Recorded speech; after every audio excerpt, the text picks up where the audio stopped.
Alright, so the next phase now is to assemble. I've taken it as far apart as I want to. Bike is looking pretty good. So we got the whole front end here. This is actually the triple tree off my parts bike. All the pieces have been painted and cleaned up. I'm going to rekey the bike with the key that came with that particular bike because it is actually the Kawasaki key as opposed to this Kawasaki key, which I believe would be the spare key, and the other one's got the more fancier fob and stuff. So I'm going to go ahead and rekey the bike with the other bike's key. I like it better. So as you notice, this one here, that bush went away on the other one. I've taken the bearing out, and this one still has the bearing on. Now the reason why I'm bringing that up, even though I'm not going to use this component here, I want to show you how I take that bearing off. Now there's a lot of theories on how to get these bearings off. That's another interference fit. That's on there pretty tight. Some people will use heat. Some people will tear the thing apart and whack it off with a hammer. There's all different theories on how to do it. I'm going to show you the way I do it. I use a tool that probably cost me 25 bucks like 30 years ago. I've used it probably half a dozen times my whole life, and I'm glad I have the tool. So we'll get into that, and I'll show you how to take that, show you the application that you can use for other things, because this particular tool I've used to take out bushings and in other interference fit type situations. Okay, so this is the bearing that's on the neck. This has to come out. Now, there's a lot of theories on how this can come. People take these out. Some people hack them, and then they have to hammer them out little by little. Some people cut them. There's all different types of things. This is a tool I've had for years. Very short money. It's an air tool. I've used this on the Corvette to remove all resistance fit bearings and so forth. Compression style. Basically what you do, take it, you go in there and you...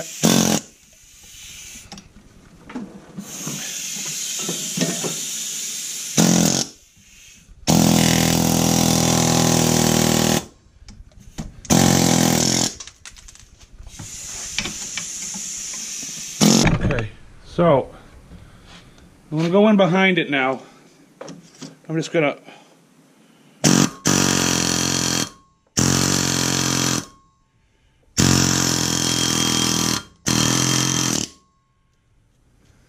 there it is. That was tough. That was the toughest one I've ever done. I'm kind of hitting on the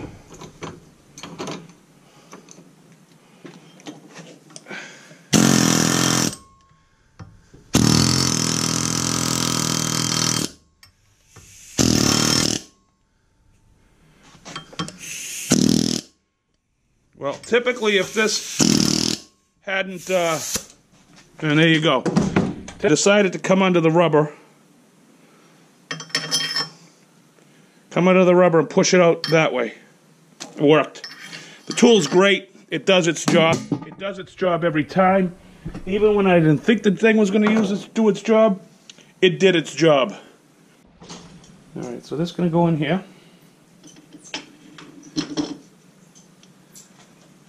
Should. And then that's going to drop down in there.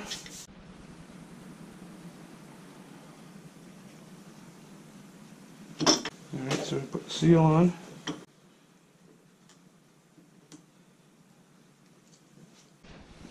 Okay, so now time to put the triple trees together. Put the bearing in. We've taken the bearing out. Now, this is the original cover that comes to the bike. It's got the seals and so forth. There's that rubber O-ring that came out mangled from before. Now, All Balls gives me this, which to me looks like it fits perfectly in here. Problem is, this don't fit on top of it. This has its own seals. I like this seal better because it covers that. So although this would probably work, I want to go back with the original just because it fits better. See how that covers over everything? That's perfect. I would rather it peel away. Okay, so we're ready to put the triple trees on. Correction. This is the seal that comes with it. Basically goes in like that. This is the original dust cap. Go ahead and put that in like that. And then we're just going to go ahead and make sure that you put it so that piece is facing down. So it gets in behind the plastic there and it'll crush the plastic and crack things and do all sorts of bad things. There you go. Just going to go ahead and tighten it up. Now, assuming that your bearing races and your lower bearing are all seated properly, which I know they are, this should just take all the play out of it. It's a little tight. That's what you want. And if you notice, that's pretty flat. So that looks like a result right there. I'm just going to back this off just a little bit. Just because that's how I roll. I'm happy with that. If I had steering head wobble because of bearings, I don't anymore. Now remember this piece. It's just going to get thrown on top. And then we're going to put the top triple tree on. Just basically lays on like that. We just put our main washer on.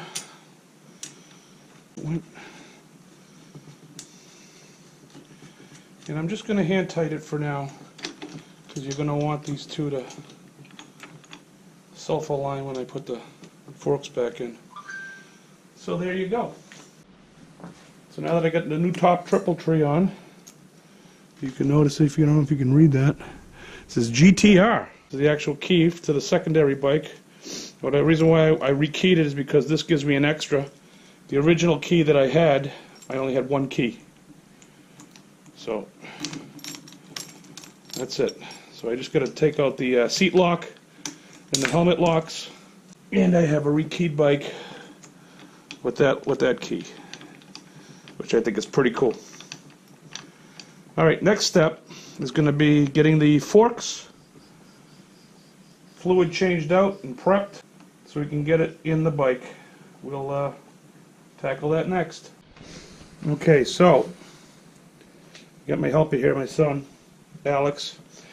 What we're going to be doing here is we're going to be taking these forks apart. I'm not going to take them all apart. It's just an oil change. This is quite a comprehensive job to do that. I'm not going to go that far. But what I'm going to do is, in order to do that, I got to get the oil out of it. I've already done one.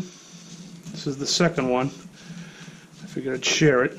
Not very hard to do. Just getting the any grime and whatever that's accumulated in there. The bike did not have adequate fork covers, the one that I bought, my second-hand bike, so some stuff did get in there. For an 86, 87, and I don't know up till what year,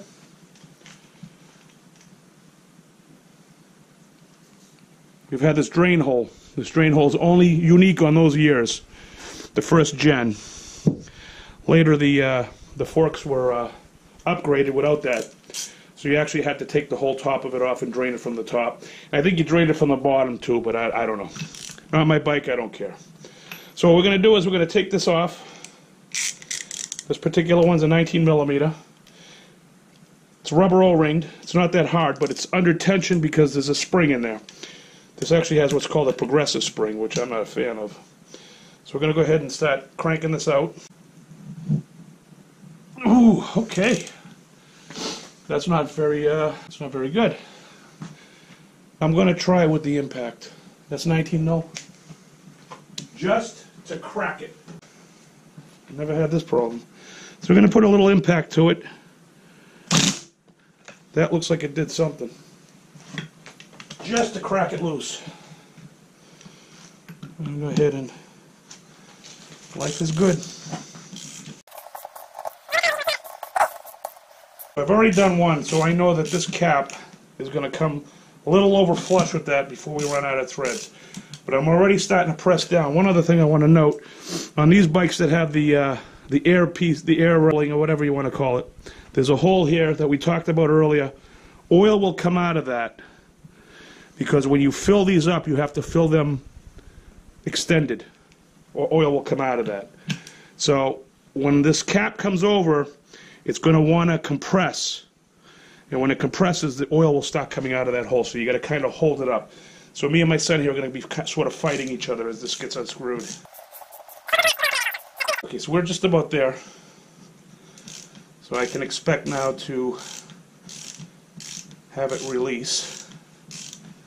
And here it comes. That's it. Now, like anything else, you want to check. This one has the air. So that goes there. Perfect. So that's all my parts for this particular thing, and I just remember that. Alright. Actually, this came out pretty neat. Before we had a mess coming out of that hole, but we hadn't done it already. So there's that drain hole. I'm just going to go ahead and take the screw out. Now, the previous owner of this bike said he had recently done the forks. Wasn't sure. So I didn't know, and it's just a minor. The oil's pretty good. It's not that dirty. It's not the prettiest, but it's not that dirty. So here we go. So I have that. So what I'm going to do is now I'm going to release tension on this and just let the piece drop. Just let the oil come out. It's under its own weight now. So that's it. That's full stroke. I'm going to leave the spring in just because it's going to be dripping. Pull it back up. Let it fill back with oil. See, it's that draining. I'm just going to let it drop under its own weight again.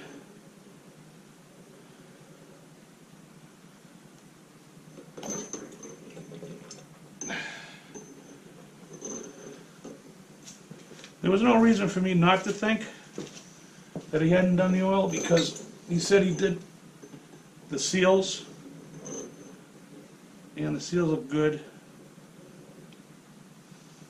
So I did not know it, but I don't know what the fluid levels were. I didn't know if it was done right. As we all know, these bikes, they very cranky, finicky when it comes to their suspension. So I can tell you when this job is done that they're done right. Couldn't tell you before if I just mounted them. Alright, so that's about it. So what I'm going to do is I'm going to turn these things up, take the spring out. You were wrong. These are progressive springs. If you notice, these springs, the coils are much closer at the top than they are at the bottom. So you want to make sure you note that when you reassemble them. So that spring can come out now because 90% of the oil is drained, or almost 99% of the oil is drained. We're just going to leave that. I'm going to prop these up, flip them upside down, and let them drain for about 3 hours. And then I'll come back and reassemble them and put oil in them. And that's it. Okay, so that's where they sit. Just going to let them drain out. They're pretty much, they look like they're done, but I still see some stuff coming out. And we'll go ahead and start the process for filling them back up. Okay, so if you notice there's one left there. I've moved the project up over to here.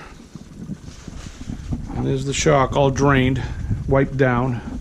It's not polished yet, but it's wiped down. And the next step now for us is to put some oil in it. According to the book, for this particular bike, which is 86, 87, I'm not even 100% sure now if this bike is an 86. It may be an 87, because it was built in December of 1986. So I don't know if it would be classified as an 86 or an 87. So assuming it's an 86 or 87, it really doesn't matter because the fork specifications are the same. So what it calls for in the book, that I'm to pour some oil in it and exercise the plunger to get all the air out of the piston, make sure there's no air in the piston. So the whole assembly is filled with oil up to a point where you wouldn't be sucking air into the piston. All right, that makes sense. After that, I'm extend the fork, hold it, and then I'm going to take a measure, a specification from when the fork is extended to where the oil is. The book claims it's 171 millimeters, so that's what I need to do. So I need to extend this all the way out, like that, take a measurement from the top down at the tank, and it has to be within 171 millimeters. Now, I would assume the reason why they want you to extend it is because of this hole. So if you try to take a measurement from the top, you would be at that hole. You'd be actually above that hole. So that wouldn't be a good thing. So the later years, there's no hole there because the preload, which is something I couldn't think of earlier, the preload is done a different way. It's not done with air. Because it's done with air, we have that hole. If you were to fill it to where it belongs, that would squirt. So you got to fill it above where its full level is going to be. I created a dipstick. This is a drill. It's a long drill. It doesn't have to be that long. Obviously, that's technically a length that you need to worry about. And I made a little dipstick. I cut a notch with the saw there, and I used a Sharpie as the point. So from that line to that line, we'll need to come from there to there. So as I dip it in, it'll get wet. As I dip it in, it'll get wet. And then when it hits that line, and that's on the edge, then I'm full. This is the oil I'm using. It's Spectro Fork Oil, SAE 15. The oil that is required or it's requested is a 10W, a 20. I'm just going straight 50, SAE 15. I believe it's a little thicker, and that should give me a little firmer rebound on the front end. So I wanted to go that way. I'm a little heavy set, and it's better for the forks to be that way. So we're going to go ahead and get this started. Get a piece of tape. And what I'm going to do here is it will come up about here between the two marks, and I'm just going to roll this tape on there. Don't need to be accurate, don't need to be pretty. And what this is going to do, it's going to keep the dipstick off the side. I should have probably gone closer to the... Wow. Okay. So this probably should have been done on the bike, I'm thinking now. Because that's an awful mess I'm making. I dumped a lot of oil out of this. So evidently the whole oil reservoir thing needs to be in place. I'm going to put something on it, shut it up.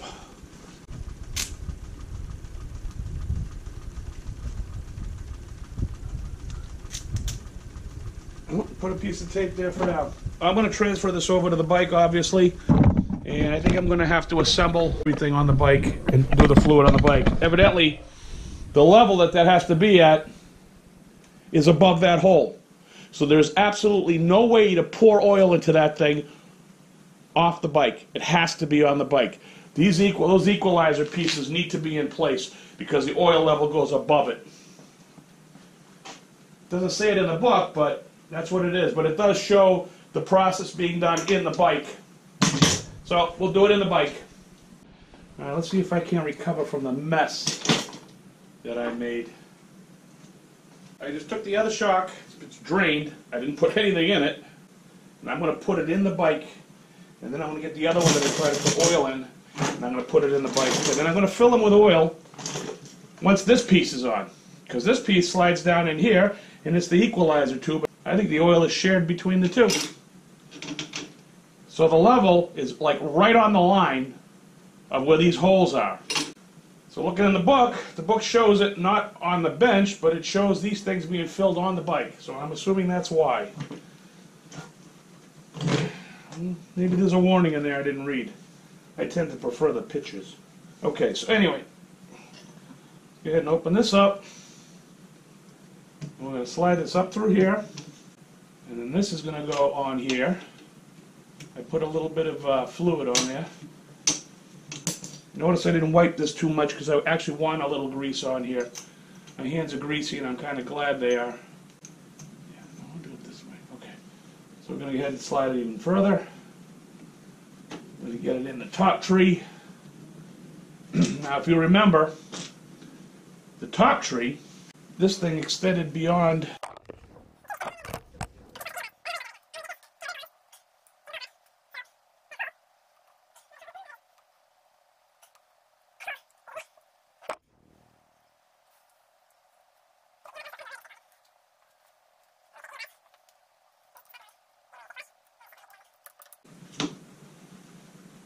Definitely too high there.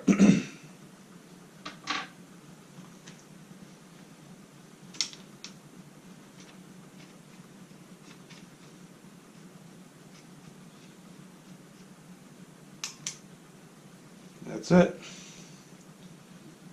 That's where that lived.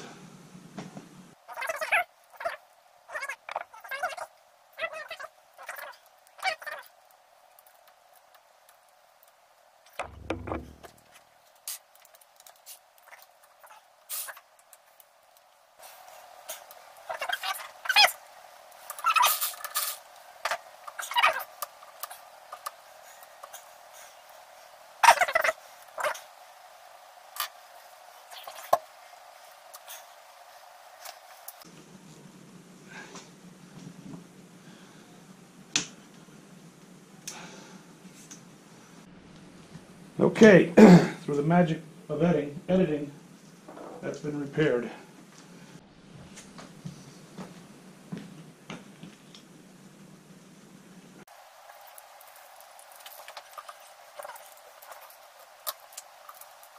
That's it. Okay.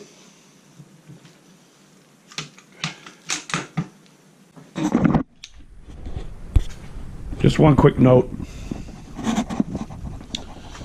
So it's talking about putting fluid in. As you can see in this picture here, you notice it's on the bike when it's taking the measurement. If I run that thing straight down the center of the tube, which is why I put those pieces of tape in, no matter what angle the fork is at, the center will always be pretty close. So I think that's the whole premise of it. So I'm going to go ahead now and fill these things up so I can put the springs in and then put that to bed. So since I poured the shit out of the left side, I'm going to pour the shit out of the right.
Filled and filled.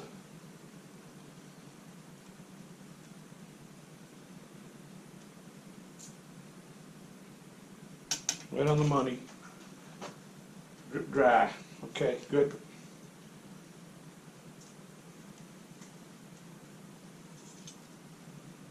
Drip dry. Right on the money. We'll put these bad boys back in. It was the there you go. That's the thicker, that's the thinner. I don't know if there's a difference. I don't care, that's the way I took it out. That's the way it goes in. I'll tell you, that filled in a lot of space, so the oil definitely came up. That's a lot of oil. Okay, so the first one was this one. And we're going to get that started in there. So what we're going to do here is, I'm just going to cinch the bottom here. Tweak it later, but I just want it to hold. This is actually the piece that goes to this thing. And it requires a little push in. It requires a lot of finesse, but you don't want to mess up the threads here. So straight in, and it's the way it's supposed to screw in. We'll just try it, see if we can catch a few threads. I can't. I might have to block your view. There you go. So that one's in.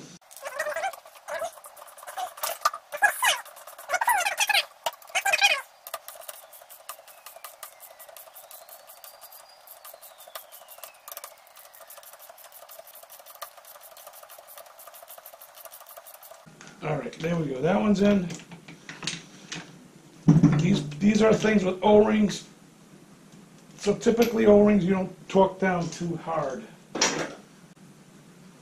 And there you go. That's done. Alright, so now that we have all of that on, we're done messing with the oil. We're done making messes with other things. I'm going to stop here and I'm going to clean everything up. These here have all been scuffed with abrasive. I actually took all the clear coat off of this. So this is pretty much bare metal.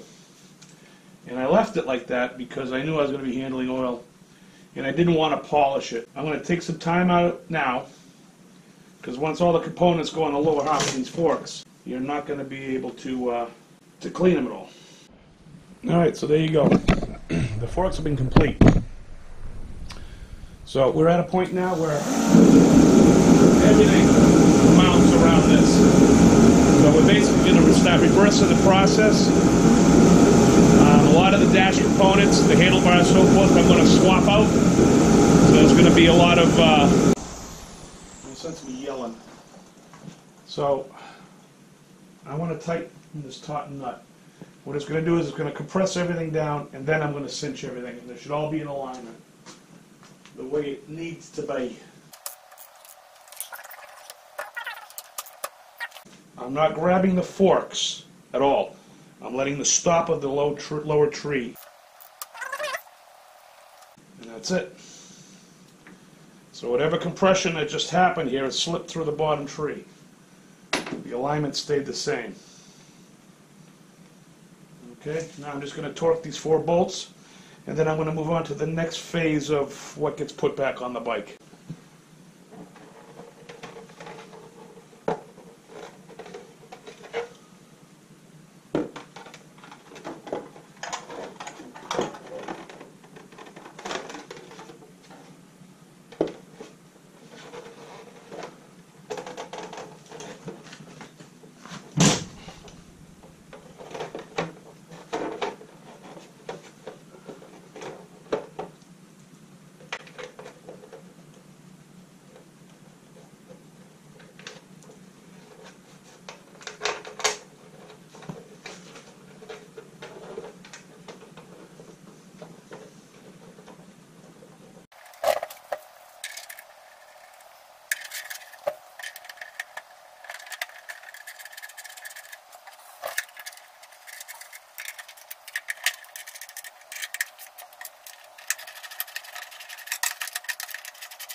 That's pretty.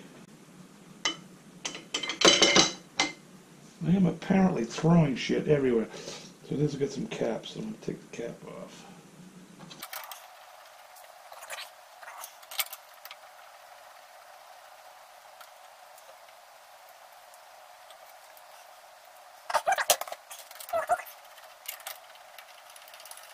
Alright, so this is a half-assed, to me it's half-assed anyway, fork brace. So it's loose. I'm going to leave it loose until I get the wheel in there. And then when we get the wheel all situated, I'll cinch those down. That'll keep them from causing any influence on the stroke of the forks. Because the only things you want those forks to do is go in and out straight. So you want nothing binding on it.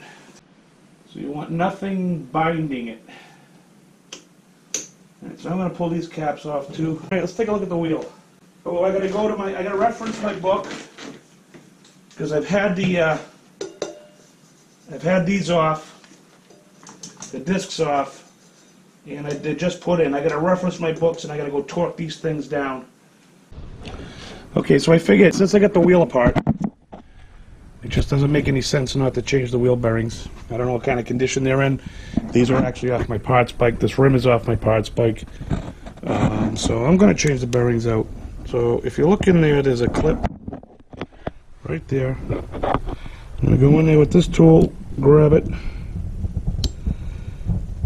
like so. So we got that pulled out. And there's a little bugger right there. There's the bearing right there. These are the bearings I got.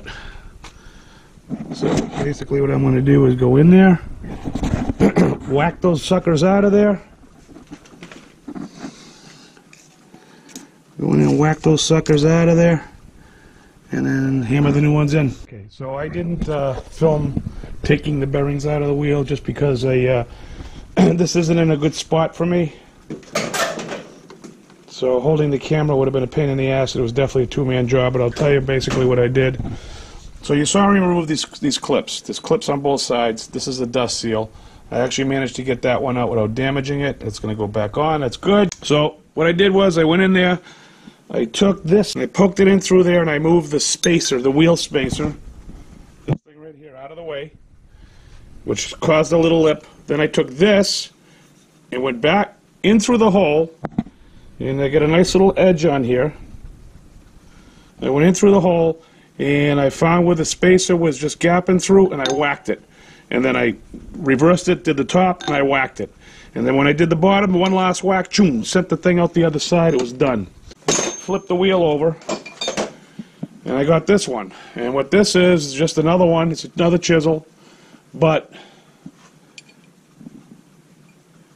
it was too big to pass through the hole. So with the wheel flipped over, I went in there, whacked it, knocked the other side out. Done. So the wheel bearings are there. The disc is torqued. They wanted it torqued at 78 inch-pounds. So 78 inch-pounds of torque it got. So here's our wheel.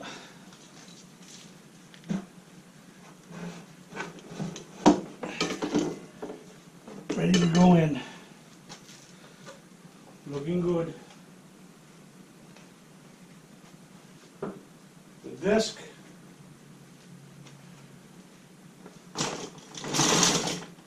Thickness and run out is really good. Don't need to screw with that. So we're ready to go. No warpage. So I'm just going to wipe this down a little bit. Pull this out.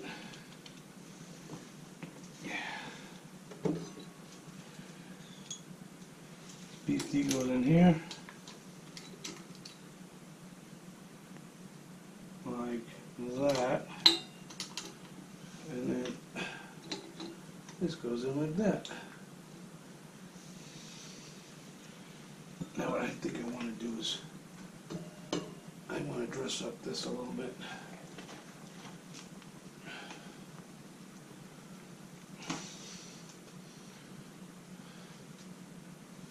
Yeah, I'm going to run this through, I don't like the way that looks.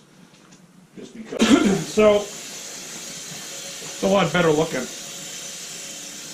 If I did anything, I just did it for aesthetics. But you'll only get the chance to clean it with it off. So now's the time to clean it. Just makes no sense putting it back all mangled and gnawed and whacked out of place.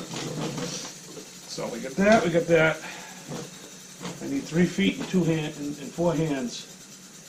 And then we should get this right up in there. That's that.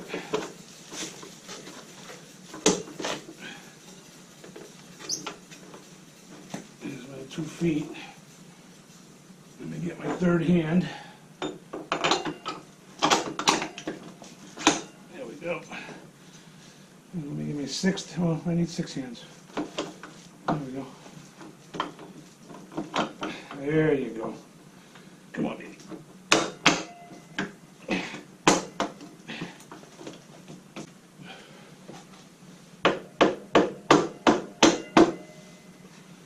That's a rubber mallet, all right. I'm going to clean that up too. There you go.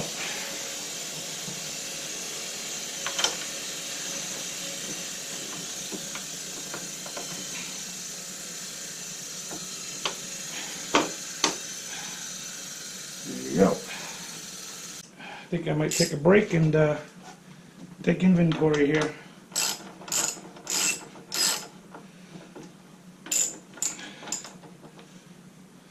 Alright, so that's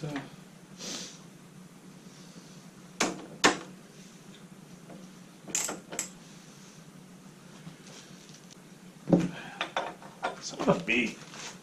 Son of a gun.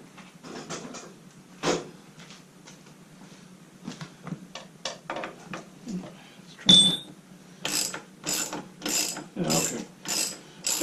Working good now.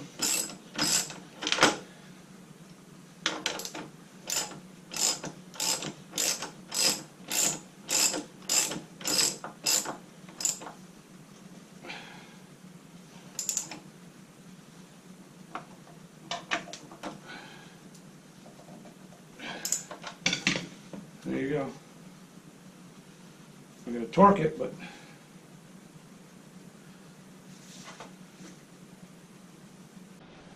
alrighty. So there you go. I've torqued this nut down to 65 foot-pounds. Tightened the pinch bolt, and that's how I did it. Book calls for 65. 65 I got. So basically, we want to just center the wheel, have it hang there nice and loose.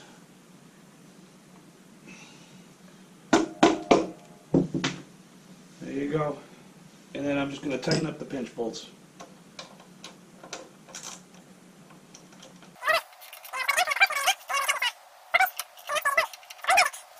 We'll find out what the torque settings are on that.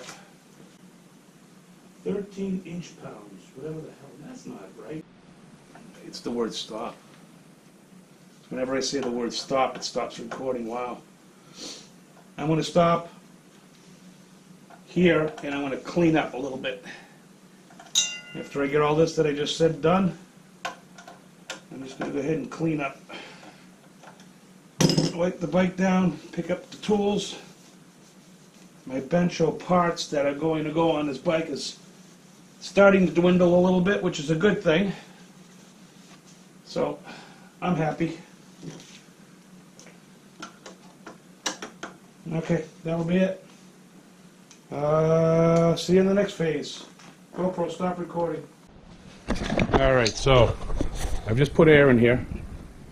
I pumped it up. The way I do it is because the chamber of air is just so small. You only get one shot at measuring it. You gotta be quick. I use something like this, which is a pretty accurate. I use it for my RV, PSI gauge. And what I do is I fire up the compressor and I drop the pressure way, way down. And then I take a reading. And if it's not where I want, I put air back in. Well, I'll pump it up or take it away, and I'll pump it up until I get to the point. And then I just keep doing it until I get that one shot where I know it's at the PSI that I want it. And that's where it's at. I got it at 13 right now. We'll leave it right there. GoPro, stop recording. Alright, so here's the next phase of my assembly. Freshly painted fresh handlebars, right, left. Vibration weights in the spaces. I'm going to put those on the bike, and then we're going to start transferring all of this other stuff. I'll probably work this side first so I can get my brakes assembled. This thing's coming along. Alright, so there you go. Nice, unchipped.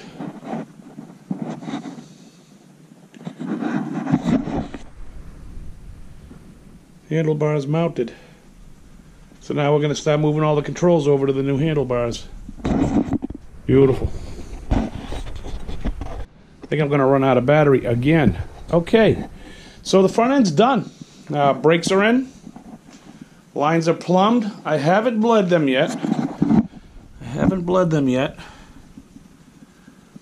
But it is looking good. Heated grips. This is my controller for them. I mean, this is looking pretty good. There's a wiring for the heated grips. I'm going to Do that. Rims on, mounted. I'll tell you, I sourced this place. These are for the calipers. These are brand new things from the calipers. Got it from this guy on eBay. I don't know if you can see that. Don't know what he carries. I just did a search, and the particular thing I was looking up came up. But if you look, it's really good quality. It looks real good. That's a brand new looking caliper right there. I'm very pleased. So I'm just going to sit back and assemble the bike. I'm going to change out the lock. I'm going to rekey here. I'm going to rekey this. And I'm going to rekey that. And I have the pieces off the other bike that will match that GTR. That's for the helmet hooks. They'll take a nice paint. And in here somewhere,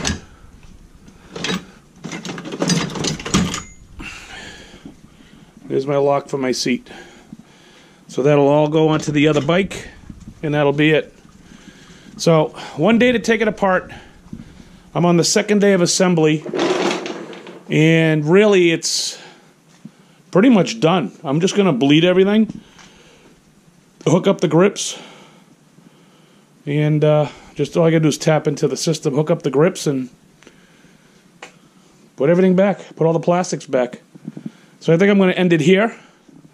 I hope this was informative. I hope it helped you. It's a good bike. I really enjoy the Concours. I think in the fall, I'm going to be putting that motor. I don't even know if you can see it. It's kind of dark. I'm going to be putting that motor in here. That's got, I don't know, 80,000 miles. That's got 25,000 miles. So, no brainer. Runs good. Bought it thinking it had a problem. Wound up being a timing chain tensioner. Repaired that in post-haste and started the bike. Did the carbs. Motor's beautiful. So that'll be going in this bike. So the next step is to do the rear quadrant of the bike. I'm going to do the rear brake caliper and so forth. But at that point, I'm going to have the whole front of the bike done. So I might do another quick video doing the rear of the bike. Doing the rear brakes, etc. Because I still got another rim I got to put on. I got to clean it though. Alright. Hope you enjoyed this. Take care.